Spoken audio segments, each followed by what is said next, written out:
हमार पहुना, हमार मितान, हमार संस्कृति, हमार खेत खलिहान, ये सब हवाए हमार छत्तीसगढ़ के पहचान। मोर गोट तोर बारी, अब आ गई हमार संगवारी।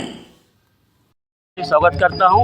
आज की खबर रतनपुर में हम यहाँ पहुँचे हैं, जहाँ पर गोरा गोरी गणेश का पालकी यात्रा निकाली गई है। आइए चर्चा करते हैं यहाँ के लोगों के इनके रीति रिवाज क्या हैं। राम जी के दाई, आज जो आप लोग निकाले हो ये गोरा गोरी गणेश, इसका क्या महत्व है और क्यों निकाला जाता है? कल एकादशी शादी करे हैं और ठंडा बीज दर्शन करने जाता ठंडा। कल एकादशी तो बोलते हैं कि उसका शालिग्राम जी की शादी होती है, शादी होती है। हाँ, कहूँ तो भोलेनाथ के करथन हमन एकादशी भोलेनाथ की शादी करते हैं। हाँ, पार्वती के दोनों के। तो आज इसको विसर्जन करने जा रहे हैं। ये छत्तीसगढ़ की परंपरा है। हाँ, हमार माई के। हाँ, आपन के नाम का है गायत्री।